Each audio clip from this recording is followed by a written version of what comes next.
Happy Monday. A dozen or so people sent me this media story over the weekend involving a West Virginia judge who's been accused of pulling a gun in the courtroom, mocking the man purse of a Texas lawyer's ex-CIA private security contractor, and otherwise treating her abusively and unfairly. The piece was first published in the Daily Beast and was also published in the West Virginia Record on Friday. Now it's even made the Daily Mail. You can check the website at thecivilrightslawyer.com, and I link to all of this. You can read more there. This involves West Virginia State Court Judge David Hummel in the small town of New Martinsville in Wetzel County, West Virginia, who presided over a trial involving gas royalty payments to landowners back in March of this year that was being tried by a Texas corporate attorney, Lauren Varnado.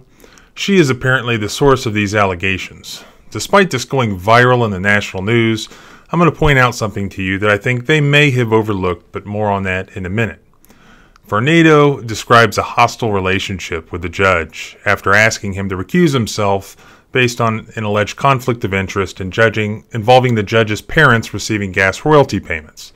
She also described a hostile relationship with the local community, requiring professional security. Pretty sure this has happened before in West Virginia: angry locals, armed corporate security, and good old boy judges. Varnado ended up going to the FBI and apparently the Daily Beast. Now, I don't live in this region of West Virginia, so this is really the first I'm hearing of the underlying conflict here involving gas royalty payments or these allegations involving Judge Hummel.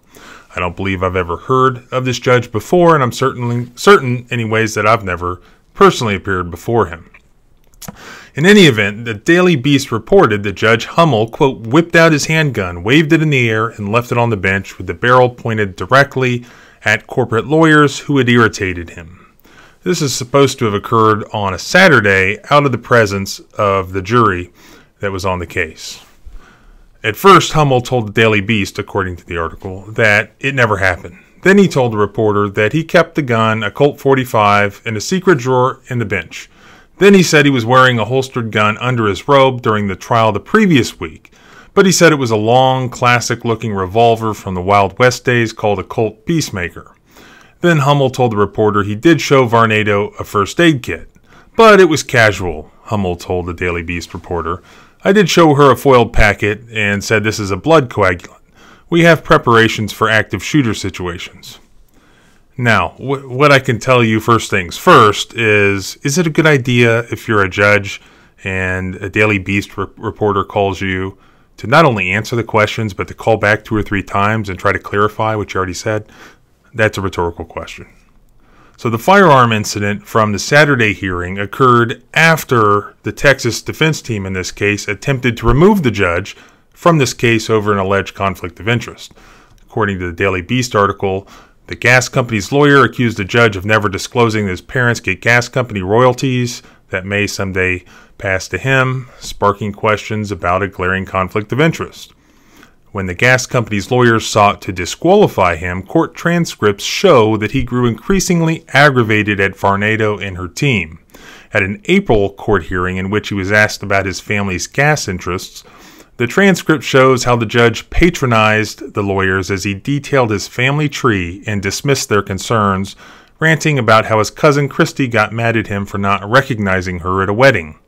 When the attempt to have a higher state court disqualify him failed, Hummel started the next court hearing in a similar fashion. What they're referring to is if the judge in West Virginia refuses to disqualify himself, he then sends the request to the state Supreme Court, who then has the final say. And by the way, these things are routinely denied by the Supreme Court, even where there actually does appear to be a conflict of interest. But anyways, Varnado claims that the firearm was a constant part of the litigation. And but I'm not necessarily opposed to that. But here's what she said specifically. The first time I saw Judge Hummel with a firearm was at the Huey pretrial conference, that's the name of the case, at the Wetzel County Courthouse on March 1st, she said in an affidavit. At the pretrial conference, Judge Hummel wore a black handgun and a holster on his hip with his judicial robe unzipped. During the trial, she said Hummel would walk around the courtroom with his robe unzipped and the firearm visible. I'm just used to seeing the judicial robe unzipped in other sorts of articles. But anyways, I asked Judge Hummel during a break in the trial about his firearm, Varnado said in the affidavit.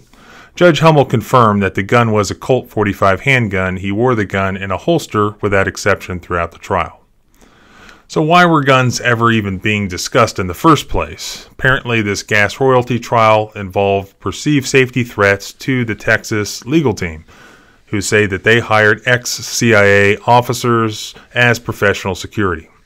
However, the judge didn't allow the security team into the courtroom, which is not surprising. Instead, Judge Hummel is alleged to have stood up, opened his robe, or perhaps unzipped his robe, pulled out his gun out of the holster on his hip, and held it in his right hand, stating, "I promise you, I'll take care of them."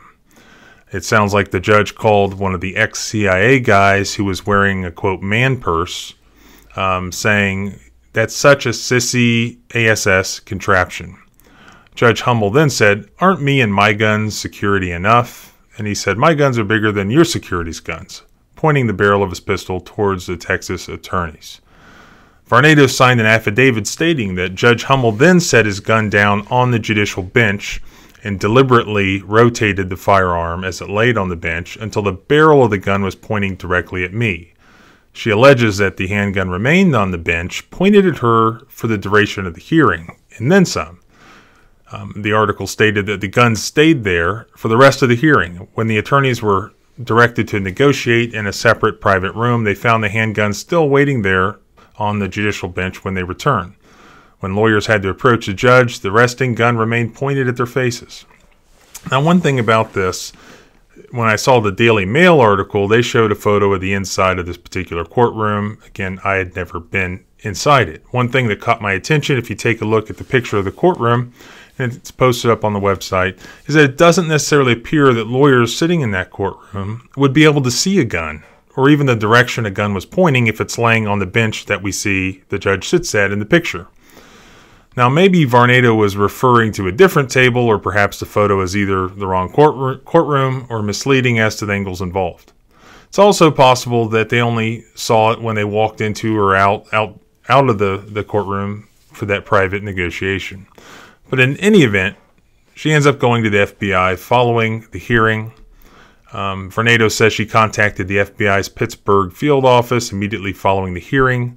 After that phone call, she made a written report. The next day, she says she had a second phone call with the FBI, and on March 16th actually met with the FBI in Pittsburgh.